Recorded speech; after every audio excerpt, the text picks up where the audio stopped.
No, I need another candle. Like if I have to light it every day, then I need another candle. It's just taking it slow first, really just allowing this live just to be a open place for people.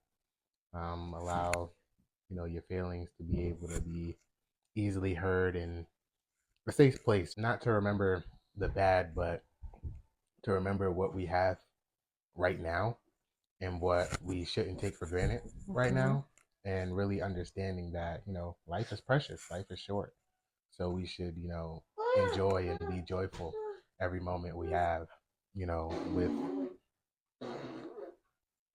whatever we do in our everyday lives. I love you more. I need So yeah, just allowing this day just to be remembered as a day of knowing that you are loved, knowing that you have people who have your back, and overall just knowing that you're human. You have the right to bear those emotions sometimes and deal with them. um so how do you feel about that? I agree. So just a little background. Today, our father would have turned 50 years old. Like I'm making him young. I said 30. Um, so we kind of just took the day to be together, relax, not really do too much. Um, and we wanted to just come on here and open the floor for anyone that is currently grieving, because it's like a mystery. You don't know what the next day or today will bring. One day you may be happy, and the next day you're just really missing that person. Um, so I wanted us to open the floor to just have that open discussion with people, just to figure out, how do you maintain a life when someone that you love is not here? Um, and just to discuss maybe some of the reasons we feel that we aren't completely broken, although a huge part of our lives is no longer here with us through, like, you know, a lot of trials and tribulations, a lot of things going on in life. I have had 2 children, and he was here for my son. He has not met my daughter. And how are you okay with that? My brother graduated high school when my dad wasn't here. Like, so many events are happening, and it's like that person that you would go to, a parent, how do you carry on through life without them? So yeah, we just wanted to open the floor to discuss that for whoever is going to be here. And hopefully someone will be able to look back on this, and say, hey, I can relate to that, and help, it'll help them. 100%. So our mom is here with us as well. Let that be known. So yeah. Hi, Nene. I think it's a constant, the loss of a loved one is a constant reminder of how precious and fragile life is, and how fleeting and valuable time is, and how in our pursuit of happy, or our pursuits of success, we can kind of forget those things, that this journey is not forever. Yeah. And how easily, not always intentionally, we can take it for granted. And so when death kind of comes in like a thief and robs you of a process that somewhere in your mind you thought would go on much longer than it did, forever, if you could have it your way, and then life kind of interrupts your plan, and then you have to figure out how you process the emotions that can be associated with such a huge loss, as you cope with the absence of someone that you love, And so in me partnering with my children, by God's grace, they have been encouraged to redeem the day and to look at all the choices they have as to how they are going to respond to the loss and the fragility of losing a parent, of losing their dad, of losing their father, of losing a friend, of losing a protector, of losing an encourager. It's a lot of loss to consider. But the beautiful thing is that we get to decide. Yeah. And sometimes it's not always an easy decision, but we get to decide how we are going to respond in a moment. And so today, I am grateful that they are encouraged to choose this way to process the thoughts that they may be having surrounding this day. I just know that I encourage them to process their own grief, but to not let when his would have been birthday come around, or when Father's Day come around, or when Christmas come around, or when holidays happen, to be encouraged and to not allow a day to define how they feel.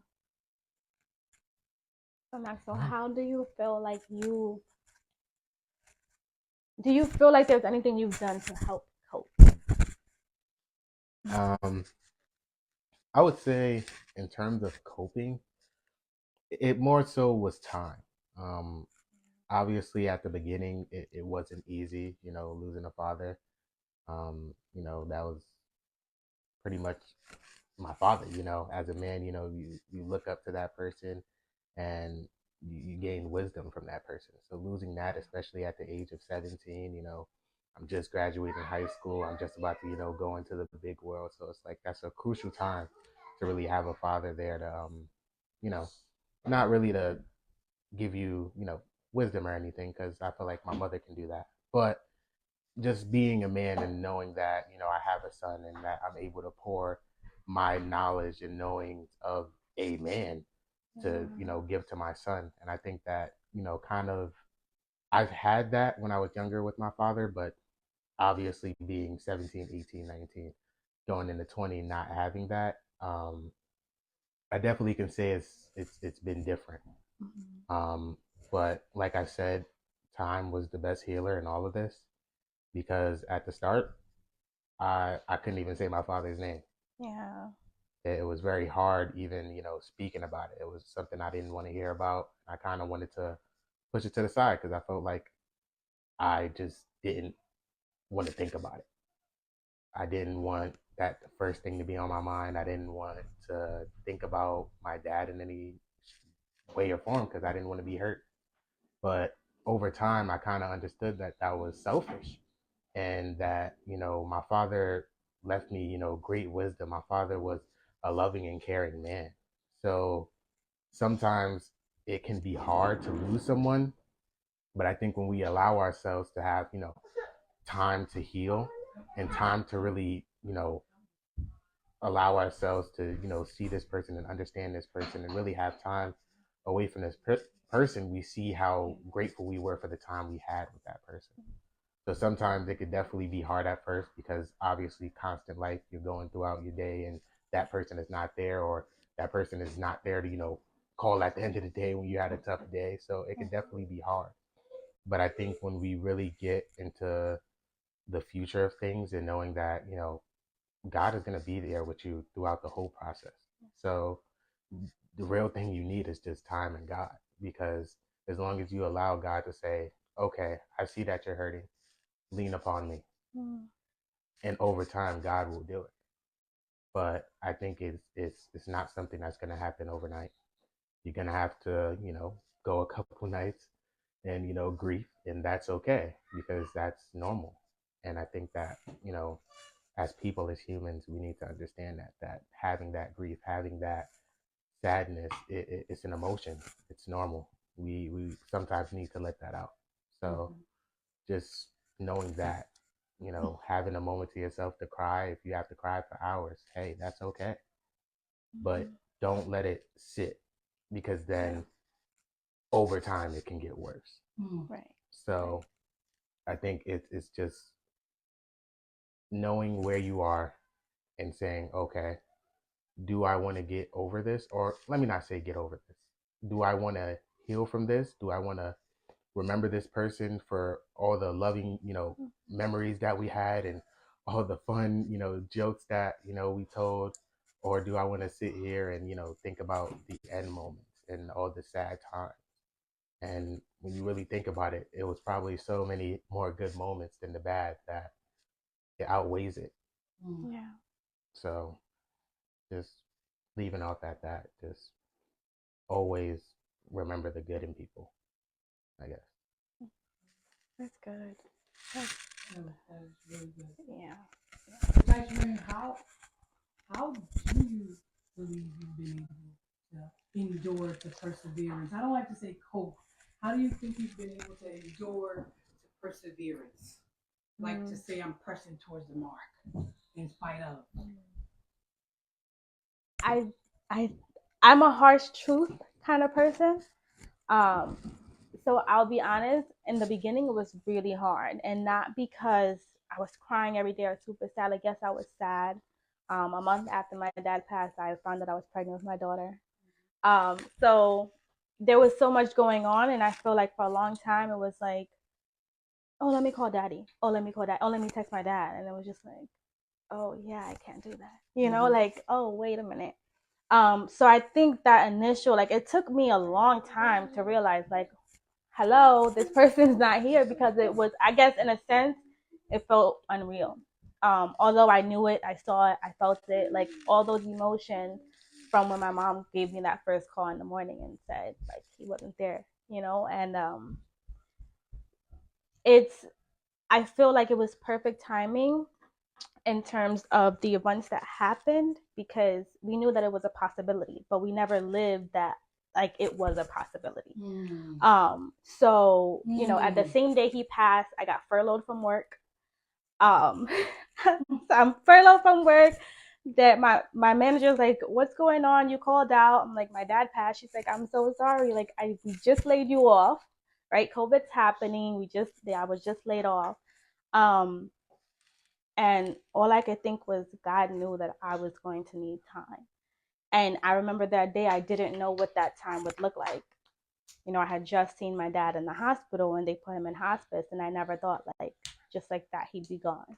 Although I saw him, I seen the condition, but he was my father. Like, I don't want to know that this is real. I don't want to feel that this is real. And I know I don't, like, thinking back now, I don't know what part of me was being naive and like trying to brush it off as if it never happened. So if I don't think it happened, then it didn't happen. Right. And I don't really know what part of me was feeling like that. I don't feel like any part of me was, but who knows? But I know it took me a while to understand, like, this is really happening, and like just deal with the process of losing that person that I would call on, that person that when I found that I was pregnant with my daughter, it's like, oh, daddy, I'm pregnant again. But I feel like, because I feel like God gave me my children, and I'm able to have like my son and my daughter, and they keep me going. And I don't know if that's like a distraction, if it's a good or a bad thing, but I look at them and I'm like, I get to raise them, I get to pour into them, and I get to give them a life that my mom and dad gave me, and that makes me happy. You know, like, there's children that are losing parents that weren't really there, but they still feel that void, because it's like, I never had this person and now this person is not here. So in a world where I could have never had my father, I'm grateful to have had him for the time that I did. And I really, like my brother said, you know, just dealing with everything that I'm going through, and really just trying to be grateful for the time, because my dad was everything. Everybody loves my dad. So, you know, it's fly tie. It's like, So I live for that, and I'm always going to live for that, and I pray that moving forward in my journey, I never have to feel grief to the point where I am like buckling in the corner, like I can't go on without this person. And I feel like we have a strong family unit, so it's also tough because when we struggle together. If something's going on, it's like I'm calling my mom, I'm calling my brother. They're up here, I'm at her house. Yes, baby. Okay, baby. I'll give you a mic. Um, so yeah, I just feel like just understanding that life has a purpose. If you knew my dad, if you love my dad, if you saw my dad, what I saw was not something that um I was okay with. There was just so much conversation going on at the time, and it was a lot to take in. And I'm just at peace with the way he left. My mom was able to be in the hospital with him and sing with him and pray with him and have that intimate time. And I feel like the events that happened from the time when we got his diagnosis to the time that he left, like God knew what he was doing the whole way. Like my dad was in the delivery room with me, my mom, my brother, their father. Like that doesn't happen where a whole family is able to be in a delivery room together. Like during COVID, like, you know, COVID is starting and they're trying to figure out what's going on. And there was a purpose for that. You know, there was a purpose that I had my daughter. You know, like everything in life just has a purpose. And I'm just so grateful to have known my dad and been his daughter. And just, I pray that me and my brother are able to really come together and just continue his legacy, because he was and is amazing. And I'm so happy, and I'm like overwhelmed right now because I don't think we've ever really asked my brother, like, we asked him, how do you feel? But going through this process, I'm actually like hearing my brother, and it's like, wow, you know, because I have a son, and it's right. Like, without your father being such an impressionable young man, your life can take a turn for the worse. Like 17 years old that's young to lose a dad. Do you know what happens to 17-year-olds that lose someone important to them? And he still stayed on the path, you know, like, and that's amazing to me. And yeah, like, and I think as a mom, especially with a male child that is a humble alpha male, because Max, you are like a man in every sense of the word. And so, with God's grace and by God's wisdom, I'm able to cover you to the degree that I'm able to cover you. But as a mom, it is, you know, it saddens me that, you know, that male figure that you had in daddy, that is not there, and from daddy that is not going to be there. And so that you feel heard in this family dynamic, and that you feel supported in this family dynamic, and that you feel nurtured in this family dynamic is all the more important to me. You know, that you feel that your dreams and your goals and your aspirations as a man, that you can share them and be encouraged in them, that's even more important to me. And so I thank God for healing our families just in the nick of time. I thank God that he found me just in the nick of time, and that I yielded just in the nick of time, so that I can be the person that he's allowed me to be to you, and to your sister. And the best thing, you know, that I could ever say to you is what I've been saying to both of you, is that talk to God, because he'll be here for you longer than I will.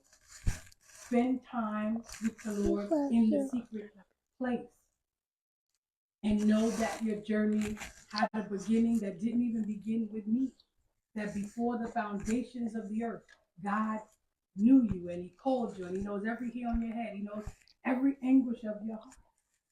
Because there's a cruel world out there. We live in a world today where children are begging, people are begging to be validated and heard and solidified and seen. You know, we live in a world where there's a tremendous identity crisis with the world telling us who we are and what we're supposed to believe. And so even in the absence of daddy, there's just so much we can be thankful and grateful for. Would you like to say something? 100%. And that validation is, that's big, you know? Start searching in the wrong places, and like I said, your life could really take a turn for the worst if you aren't careful and you really allow that grief to just come in and take over. It's like another world. So it's like, really, you know, how do you cope? You know, you coping too? I coping too. Okay. I coping too. Did I say that? How do you keep going? Yeah. I don't know. How has it changed, or has it changed your views on both life Me. and how we lean into life, how we treat life, Me. and the reality that this is not forever? Right. Yeah. That today we get to say, you know, forgive me. Today we get to say, I love you. Today we get to say, let's get together, you know, and have lunch. Today we get to say, I apologize. Today we get to say, if I ever said anything that insulted you, that affected you, that hurt you, that made you uneasy, I'm so sorry. Today we get to say that because tomorrow is not a promise. Right. Yeah. Today we get to think a varying thought. Today we get to change perspective because we may not have tomorrow to do that. So how I think one of the eye openers, and myself included, is how we take life for granted. And I think it's definitely like that, because in, you know, a lot of people's minds, it's, you know, not necessarily they think they're immortal, but they think, you know, I have time, not knowing that literally one day you can get up, stretch the wrong way, and your heart could explode, like for some odd reason. Right. And it's wild, because it's like one day you can be here and the next day you won't. So why feel like you have a whole bunch of time to, you know, right your wrongs and stuff like that? So it's kind of weird. Even me at this stage in my journey, you say right your wrong. It's like, why are you taking for granted that you have all the time in the world to do the things that God called you to do? Right. To do the things that He strengthened you to do, to do the things that He restored you and redeemed you and rescued you to do. Why are you acting like you have, oh, I can get it done tomorrow. I'll finish that tomorrow. So even for me, like that was like conviction for me. Right. Because I think that we take the time and timing, we take it all for granted. And the word tells us that it's so fleeting. You know, it's like a vapor. You know, it passes. So it passes gently yet swiftly. You know, because it's moving. Mommy, I like that one. Yeah, I don't think I realized how fleeting time was, and how like we truly do have an expiration date. You know, like I don't think I realized that until I lost my dad. You know, like it's not something that I felt like I had to care about. Not, you know, like Right. I was just about to say that. Especially now, because they're like, oh, your dad passed. Oh yeah, you know, at this age you'll have to do this test. At this age you'll have to do that test to make sure. It's like, whoa, you know. So now my doctors are like, oh yeah, we have to be cautious of this now. So it's really stuff that, and it's like that family history is so important. So it's Death can really help you change your life if you want to. That's the key, I think, because I was just thinking how when Daddy passed, April 2nd, 2020, it was pretty much like the top of the world having to acknowledge this beast of COVID even existed, and so much life was lost. And yet, as you see, we spend more time grumbling and complaining and leaning into our pain than we do rejoicing in hope and being patient in tribulation and being constant in prayer. And I know because I remember there was a time in my life, in my journey, that I stopped being able to do that I couldn't do that I was paralyzed by pain, fear, anxiety, and depression. And so I know what that's like, but you would think, like what you just said, that COVID was literally a national wake-up call about the fragility of life and how precious life is.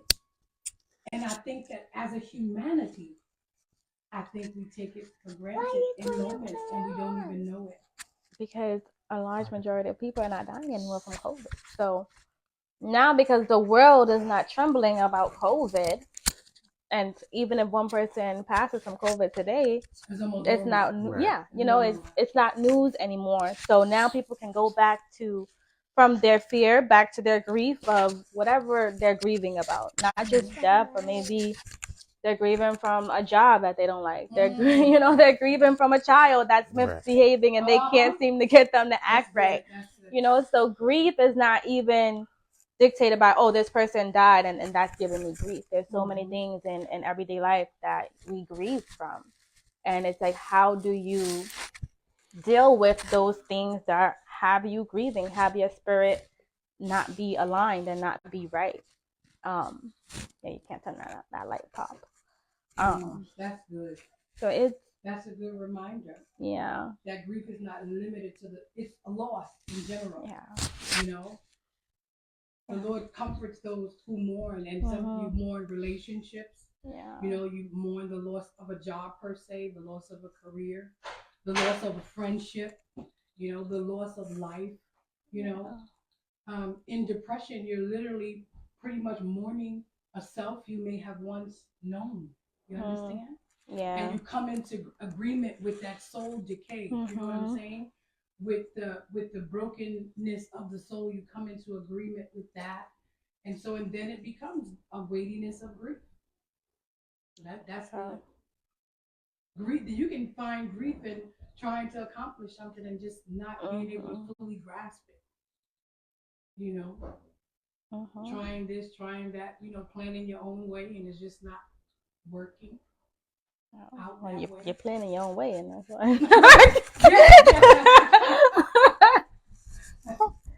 The way that seemed right to man, but the end thereof is destruction. Amen. Yeah. So getting out of your own way. Yeah. Getting out of your own way. That's good. That's good. That's good. Getting out of your own way. Can that also apply when you're dissecting grief, like the loss of a loved one? Do you feel like, is it possible that you're in your own way when you are unable to responsibly sort through your emotions?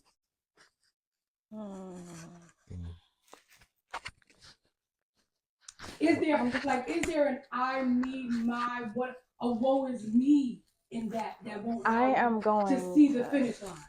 I'm going to limit my response on that for the people that are like, you don't know depression. I do. But I feel like yes. I feel like yes, you are in your own way. And that is the harsh reality, the harsh talk that I am, the let's be real person. But I know there's people that will feel like, no, I'm not in my own way. It just hits me, And it's like it hits you because something is triggering you from something that you thought about. So it is you. I wouldn't completely say it's a mindset thing. You gotta, yes, of course, you have to change your mind. You have to want better for yourself. You have to pray. You have to be aligned with God. You have to know what it is that you're doing and what it is that you want to do to get there. You understand? Like it's not just it's a process, but you have to be doing something every second of every day to get better. You know, like it works if you work it. You know, like come on, Christina. God will be happy to hear that. Work it, you know. That's it. Happy to hear that, you know. That's it. Like, and it's not easy to come up out of that pit because you believe the pit. You come into agreement with the pit. The pit becomes your constant reality. It literally becomes your best friend. It literally, it's attached to you. It's glued to you. It don't really want to let you go. And that's what your mind says. But then you say, well, how did I go to that party last night? Ooh. Right.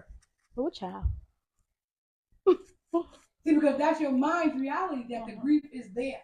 But how did I do that barbecue? Climbing out the pit when you want to. No time. How I went on that date. Look at you playing peekaboo out the pit. You know, like. And so I think that it's in those moments where you pray that a seed is planted that'll remind a person that they have the power within them to come up out of that pit. Mm-hmm. And it is thank God that He is a mind regulator when you lean in to that, you know. And the beautiful thing about life is that it is a process, and everybody's process is different, you know. But that depression and that anxiety is something else. But when you come out of it, you do learn that you maintain what you entertain. And that's why every day you have to make a new decision, a constant decision that you want to feel better today, different for the better today than you did yesterday, like you said, Tyshrain. In every moment. And it's not easy. It's not easy now. Right. Feeling like I'm in the lived experience of God's loving kindness in me, through me, over me, having gone before me, behind me, on each side of me, above me, and behind me, in me, through me. You know, so even in the lived experience, it's not easy. But when I say, wait a minute, it's a process, it simplifies the journey. If that makes sense. I don't know. But that's why I think I always open a space without prompting for you guys to say, this is what I'm feeling and this might be why. Yeah. And because of where I am in my faith, giving you guys to deal, cope, and respond how you need to. Because I know what I lost in losing Daddy. Yeah. And even you guys giving me permission to sort through what I needed to sort through. But you lost a parent, you know.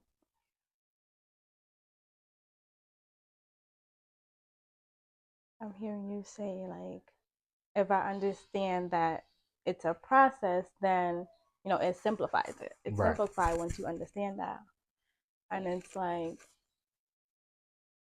it is because, but then you also say, like, you giving us the time to, like, articulate what it is that we're feeling. And I think that's the important part too. Like, you can't just say, you know, it's a process and put a Band-Aid on it. Like, you have to be able to articulate what it is that you're feeling. Yeah, you know, you have to from the white yeah, like you got, if you have to dig deep, then dig deep. Yeah, like yeah, like if you have to go there, then take it there. But everybody's process is going to be different. You know, you might think, okay, this is the process, I've articulated that this is what it is, and then you uncover something else. You know, so you have to be willing to go on that journey and really dive deep. And by diving deep and really taking on that, like, oh, I need to get over this, or I need to get through this, it might hurt even more. And you have to be able to endure whatever that thing is. You know, it's not It's not just so easy, oh, this is a process. And I feel like sometimes people, they go through the process and then they find that they're back at square one going in circles because it's too hard to cope with. It's like, no, I can't do this. And I think that's like we always say, you can't heal beyond what you're not willing to deal with or reveal. What you keep concealed, you can't heal. And what you can't conquer what you don't confront. And oftentimes, because I did it for a number of years, we don't confront the pain, the hurt, the sorrow, the depression, and the anxiety. We coddle it. We babysit it. Right. You understand? We don't confront it. You know, I had to get to that point where I said, depression, who are you and what the hell you want with me? Right. And that was literally that one day that became my sole response. Who are you? You're getting on my nerves now. Yeah. Like I come get a little closer because we gotta talk. You know? And so I'm gonna confront this thing. Yeah. And people don't realize that you're not in circumstances different, but you're talking to your higher self. Yeah. You understand? You're not talking to circumstantial depression and anxiety that happens from external things happening outside of you. You're telling your soul what is going on. You're telling your heart, no, I need you to beat again. Where do you need the Band-Aid the most? Yeah. You understand? And so until you really confront it, you can't conquer it. And in the meantime, while you grumble and you complain and you ask why, you're literally your child care provider. Yeah. Per se, you know, coddling it. Coddling it. And every child wants to be coddled, right? Sure do. And it's comforting. Yeah, exactly. Yes. Thank you. Thank you for crying. Your depression is like, thank you for crying with me today. Just think of it like that. Yeah. That, oh God, thank you. Your depression is saying, thank you for enduring this way with me today. And you don't see that to be fair, in it. Yeah. But boy, when you come out, it's like a righteous indignation. Like, I see you. I see you trying to creep in. But you know, I got the shield of faith. You understand? I got the sword of the Spirit. You know, and I know that God is with me and for me, and where the Spirit of the Lord is, there's freedom. You know? And so I think we do that to question what some of the people that may watch this later know that God healed our friendship, Daddy and I, right? And I feel like it was right in the nick of time. What would you say to parents, especially of young children, teenagers, because you guys were pretty much teenagers? What would you say to parents in terms of being cordial, in terms of reconciliation, in terms of the discord that may exist between parents that disrupts their roles in terms of parenting the children, if that makes sense?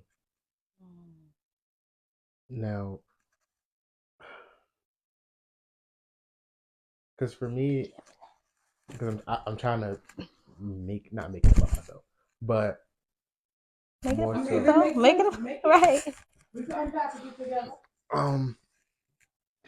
Because I feel like when it comes down to situations like that, when two adults, you know, obviously are having a disagreement in their relationship, and it obviously can affect the children. That's gonna affect how they're being raised. Obviously, seeing, you know, two parents, you may fight, you may argue, and maybe it may not be, you know, verbal, but you may show signs that you're having a disagreement. Maybe you're not coming over, maybe dad's not coming over as much, or maybe, you know, you have mom, you know, sometimes she'll have anger outbursts out of nowhere, and it's like, why? So I think with all that being said, if you're a parent going through a breakup, I think the best thing to do is, I know it can be hard because obviously I don't know the situation that may be going on with them. You know, obviously there could be, you know, domestic abuse, you know, I don't know. But I think when it comes down to something like that, you really have to think about how the children are going to be, what's going to be, you know, going through their minds, especially if they're teenagers, because that's like the perfect time they kind of want to escape the parents. Yeah. So if a teenager is already wanting to escape the parent, and now I'm having parents who are fighting and disassociating themselves from me most times because they're sitting there fighting. It's gonna, kind of traumatize that kid and kind of mess them up because in a way it's like, yeah, I want to have a teenager and have my own independence, but now I'm looking at my parents and it's kind of like I have to now. It's not even like a choice anymore. So you have to fend for yourself right. physically, emotionally, mentally, like, okay. Because now it leaves for that child to not have, a chance to really, experience life, right? Because now all of a sudden their parents are fighting, they don't have time for them. And even if they do have time for them, it's not the same because the whole emotion and just the spirit is different. Yeah. So I would be careful not being a parent that you're the parent. Like, where's my mother? like what is going on? And so I can attest to that.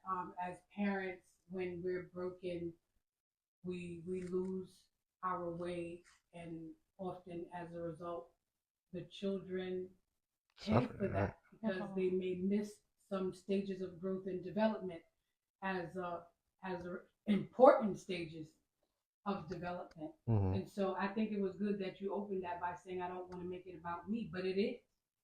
It is. And that's like a voice for other young people. Yeah, it is. You're the parent. You get it together. And even you kind of said, like, I get it. Like, adults go through stuff, but you have to consider the children. That's your first assignment. That's your first ministry. And children are a blessing. Right.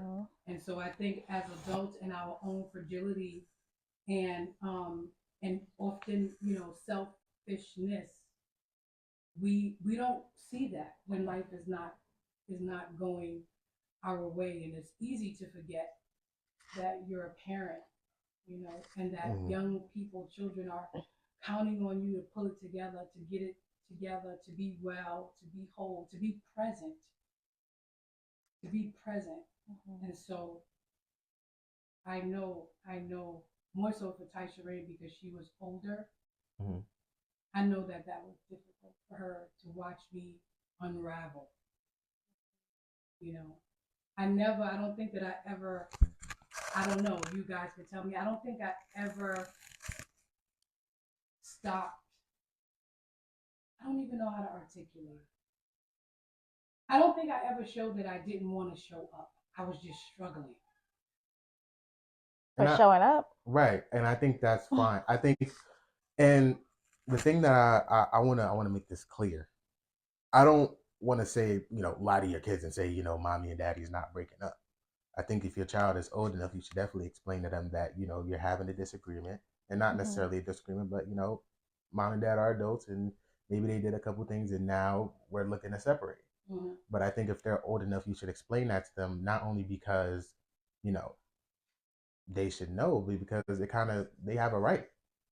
As being a children, I feel like, you being a parent, you should be very transparent with your children. And I think when you do that, it allows your child to say, okay, I understand that mommy and daddy is going through this.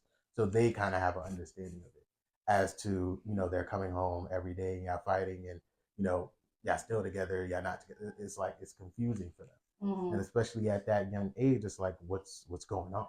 Like, why is this happening? So I think for adults and parents who are maybe younger or they're older and they have teenage kids,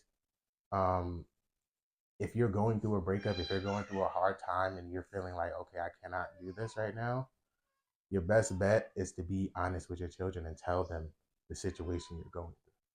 Now, you don't have to tell them all the details, but I think that when you do that, it allows for you to kind of get that weight off your shoulder that you're hiding something from your children. And also it allows your children to feel like, okay, mommy needs her time. Mommy, needs this. Mommy needs that. Because your child's going to love on you regardless. Yeah. But if you're hiding stuff from them, right. Right. That's true. Because I'm thinking of my little babies, like, yeah, they gonna like this. Right. And I think that that's like a touchy subject because I'm not certain that that's one size fits all. Right. But Right, you would it's not. definitely have to be present enough to know the temperature of your family. Mhm. Yeah. You understand? So we would be able to correspond in that way because we've always done that. Mhm. And you guys, I believe, have always been able to see me as a person, as a child of God, as a woman, as a girl who happens to also be your mother. Mhm. Yeah. So who has her own stuff, but she also happens to be Yeah. your mother. And I think that that's something that's built from the ground up. Right. Right. And I was But I just would about love to that say. when children could just, when a family could just be open and transparent and say, let's sort through facts in search of truth together. Right. Let's dissect this, peel this back together. But I think you said something very important. That's not something that happened when we turned 5 or 10, or that's Mhm. something that has that was the foundation. And when something is built on a strong foundation, things will happen. It will get rocky, but we always come back together. We understand that everybody has their own issues. We don't like it sometimes, Jesus Christ and but righteousness. that's it. Christ is my firm foundation. Don't get funny coming out here now. The rock Right. on which This is I definitely one. stand. Yes. She's already crying. Yeah, like that. Yeah, it's not one size fits all. Like I think about me. When I'm having my days, honey, I'm having a day. Like, and I know obviously I do have to show up. My kids can't even fend for themselves, but when I'm having a day, I'm having a day. And something is going to get put on the back burner. It's never going to be them, but something is not getting done. And so I don't know how you showed up going from New York to Alberta, Right. family events, getting the whole family up there. I can't Thinking see you to myself swim doing in. that. Like, Depression is definitely flag football, this and that, like it is definitely army fatigue. It definitely hides itself. It definitely, a smile is an accessory in a moment. It is horrible, but to depression is to push down, and when you get to that understanding that you have to decompress what you've suppressed, when you get these revelations, you can start pulling your way out of that pit, because depression can rob you. It robs you of life. It robs you of small moments with your family. It robs you of small opportunities and large opportunities with yourself. It robs you of moments where you need to be present, and yet you're hiding. So it is that thing is something else.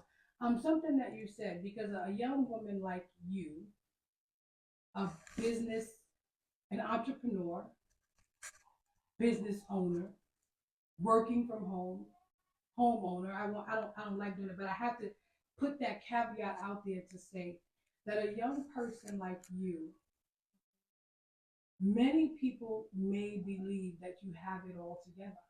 And so I'm glad you said, when I have moments, because I think that people don't think that you have moments because the moments are not always broadcast. And I think that that's so naive, because we all do. And I think I like to live my life from a place of just assuming, with a heart of compassion, that everybody has something, right? So how do you confront that? Have you felt like in your life people act like you don't have nothing to deal with? Even like in spite of daddy leaving, and the way you were able to conquer, confront, endure, persevere through that, do you felt like people navigated towards you like there was a part of you that was affected? You just lost your father, you lost your grandmother, you lost 2 aunts, an uncle, all in a matter of 3 months, 4 months. Do you feel like people leaned, because you are this, the world perception of strong is different, and so do you feel like people lean into you and consider that you have vulnerable moments too? moments where you need to be encouraged too? And is that fair just because you may not express it, if that makes sense? I think life carried on as it always has. When you are the strong person, you are the strong person, and that's it. Like, yeah, I'm sure people, and of course, here and there, people will bring it up, but not enough, if I'm honest. And not that I want them to do that, but it's like life carried on. And that's another thing. It makes me think, like, do I have this persona of someone that's so strong that I feel like nobody's going to ask me if I'm okay, so I might as well be okay. Like, I might as well be okay today, tomorrow, and forever, because nobody is going to ask me. The outside world, outside of my family, is going to ask me if I'm okay. So why carry on, or be depressed or grieve, or have outbursts, or constantly call people to vent, when I understand that it's a self process. It's something that I have to look within myself to say, okay, what's going on, assess it, and address it. But I don't feel like anybody's ever thought, and to be fair, I never broadcasted it either. I wasn't like, I lost my job today, I lost my dad today, I'm going through things in my relationship tomorrow, and I never broadcast what I'm going through. So it's tough for people to check on you when all we do is, oh, she's in the club, she's at church, they're on vacation. This is what tells me that everybody else is doing okay. Everything is okay. So it omits our responsibility and our humanity to lean in and say, yeah, I see you on vacation, but we're going to lunch. You just lost your father. Right.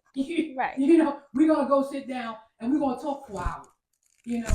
So how does having that experience help you lean into other people, even when they don't verbalize it? I think you just have to. You see, it's tough because we have this unit, so I know how we check on one another.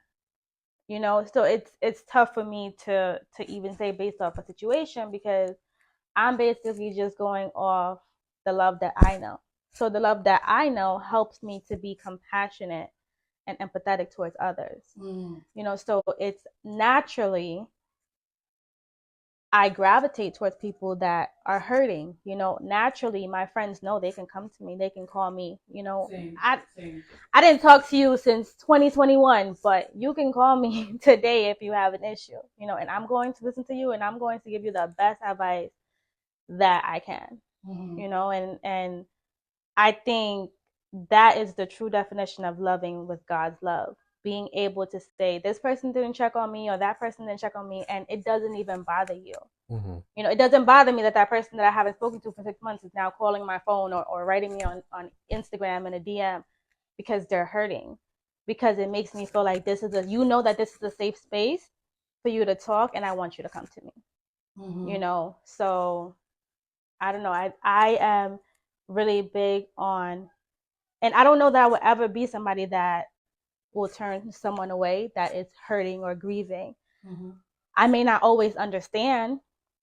I may, throw a little harsh reality in there, but I want people to be okay, and I want people to know that this is a safe space and they can come to me all the time. And if I have to be that strong friend that you call, and then when you realize it, you're like, well, what's up with you? And it's like, well, this and this happened, like, and then it's like, wait, what? I can recall friends that, when I finally did post, they were like, wait, your father died? Like, I remember one of my friends was like, wait, me and my mom are like going crazy right now. Like, what do you mean? So it's not that people don't want to be there for you. It's just that when you don't broadcast everything, it's hard for people to be there for you.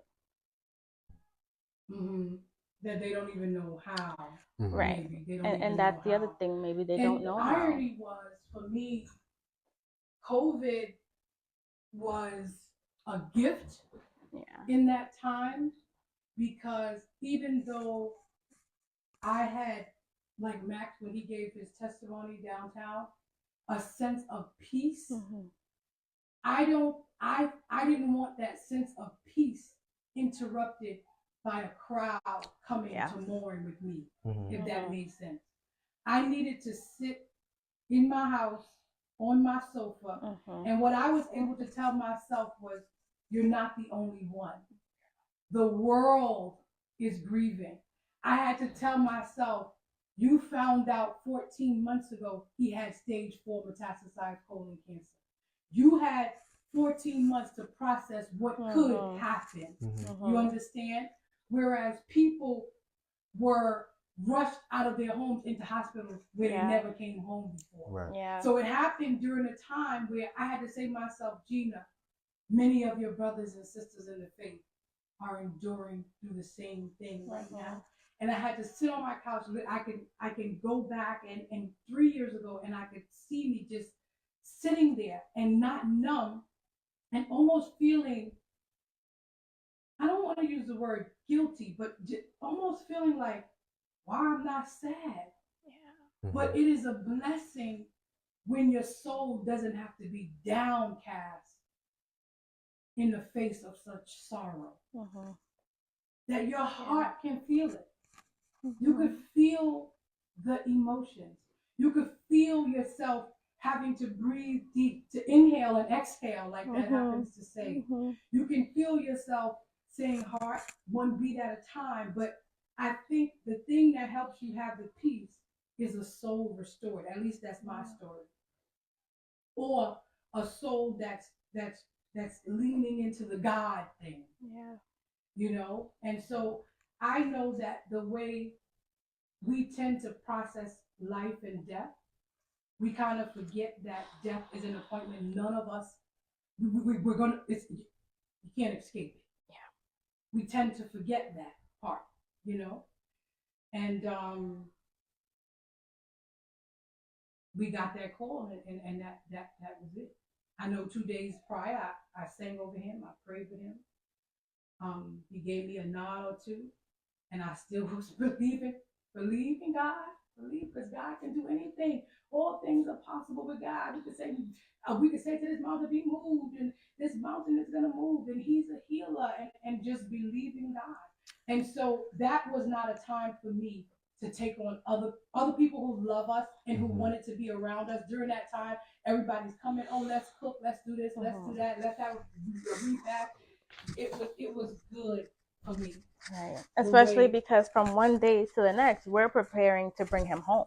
You know, like it's like, that's what we thought. So it's like we're thinking, so still trusting that God, that's it, He's a healer. and this is going to, I don't care how you look, I don't care how you feel, I don't care what the doctors are saying, I don't care what, God is a healer, you know, and will, anything is possible, you know, and having to comprehend that this is what God said.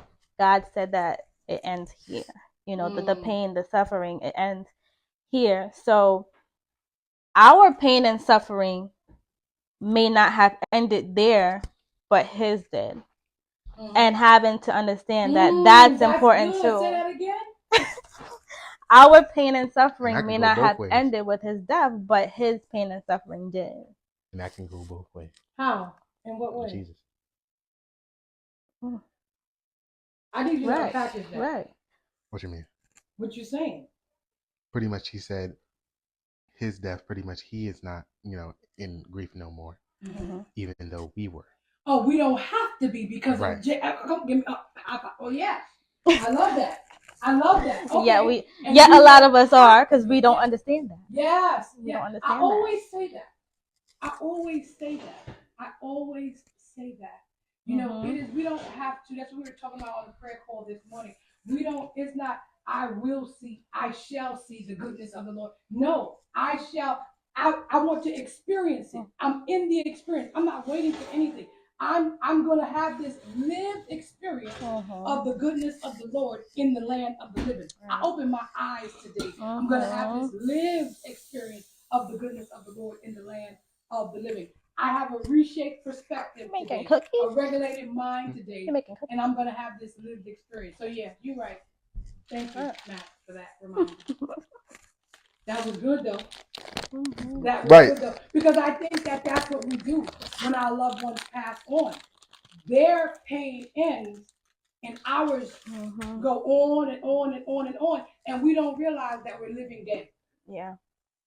That we're living dead. And it's not that you're not supposed to feel, but as long as you're living, you have permission to process how you feel. Right. That's a good one. I like it. I like it a lot. That was good. That was good. I don't know, but this is y'all's show here. I think you guys said a lot. I think we did good. I think we did real good. I think you guys said an awful lot here today. I think we did what we came to do, guys. And so you want to explain to them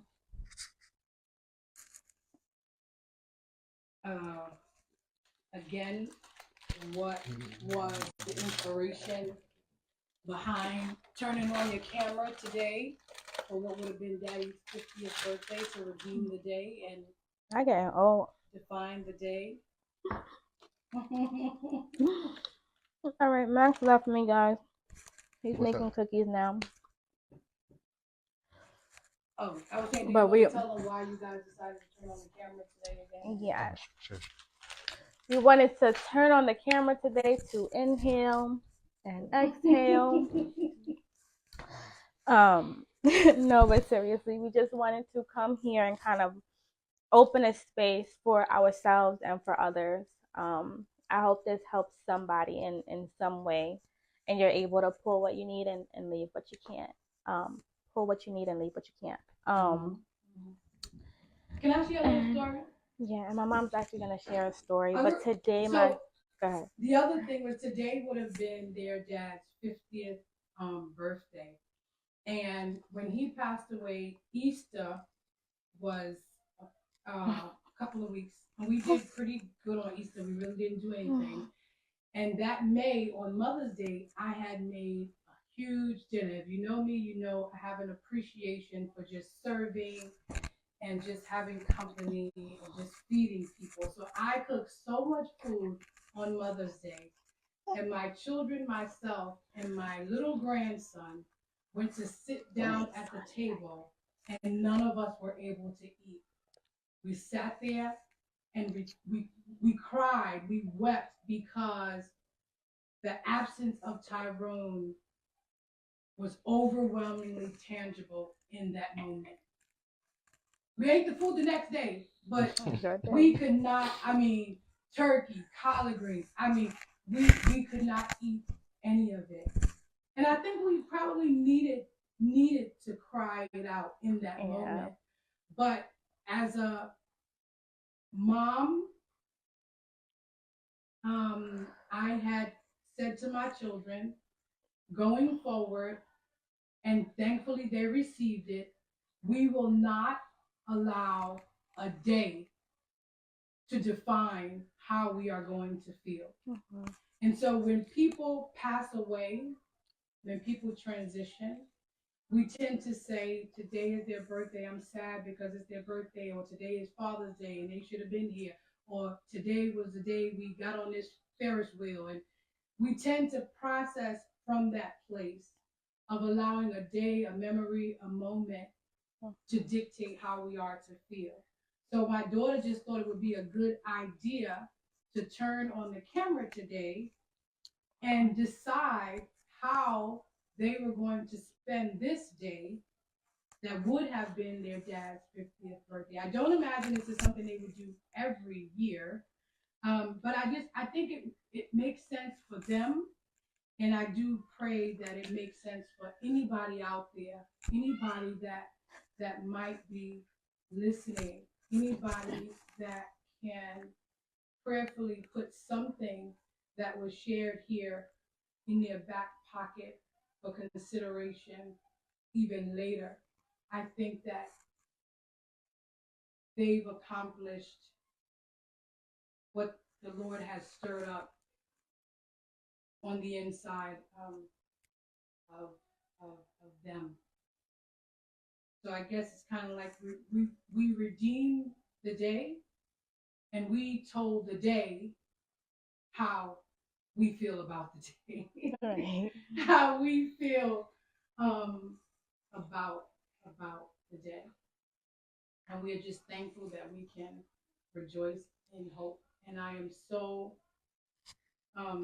believe it or not, they'll tell you I didn't tell them this only life, but I'm very proud. I'm proud to be your mother. I'm blessed to be your friend. Mm-hmm. I am humbled that you can correct me, confront me, whatever you want to call it. All of it. I'm really blessed to call you friend and brother and sister in the Lord. And to know that when you do confront me and when you do correct me and when you do come to me, you're coming to me as a son and a daughter of God, and that you have my best interests, and that you guys can encourage me and inspire me. God has so much, so much in store for both of you, and I trust that He's covering both of you from the crown of your head to the soles of your feet. Do not quench the Holy Spirit on the inside of you, and every good and perfect gift that God has for you, I say that it is your portion, because no good thing shall He hold from you. I am grateful that the Word of God reminds us that we've never seen the righteous forsaken nor their children begging bread. So I am thankful that you know that you are covered, that you are inspired, that you are validated, that you are qualified for every single thing God said is supposed to be yours. And I pray that you guys continue to know that. I think Quenley should close us out with a song. Quenley? Yeah. Didn't you already sing? I know she's watching sing. What you want to sing? Oh, what's the name of? Oh, Facebook, do not block my video because I'm putting music in here now. Yeah, it might. Wait, copyright. What is the name of the song? Like I would end it like with maybe 15 seconds or 30 seconds. Like they'll make it the whole thing. They don't even. They can just sing it. They don't need the Google. Okay. Sing the song. Get a friend, get a friend, get a friend, friend, friend, get a friend, get a friend, get a friend, friend, friend. Hallelujah. Quenley, you gonna sing? Say, they say this mountain can't be moved. No? See the camera. She warming up. They say these chains will never break. Thank you. But they don't know you.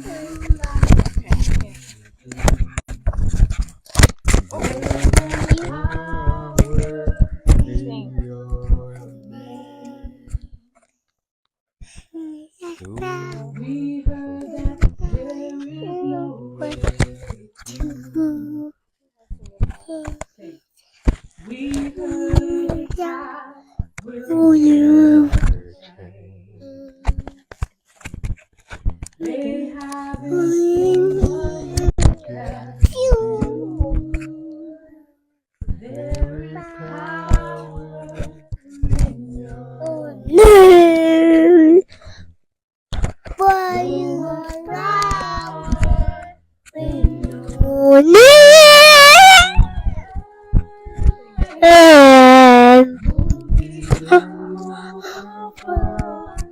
Break the unbreakable.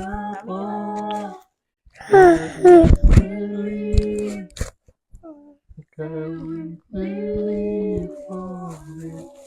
From the impossible, we'll see a miracle. God, we believe. God, we believe for it. You want it closer? Amen. God, we are believing you for restorations of lives on this evening, oh God. We are believing you, Lord God, for complete and total healing.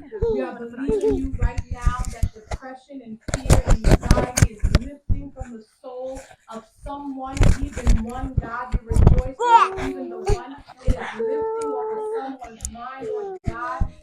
mind right now, oh God, that you are healing them right now in the name of Jesus.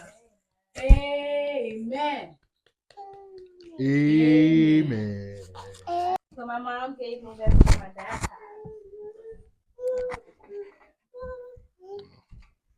And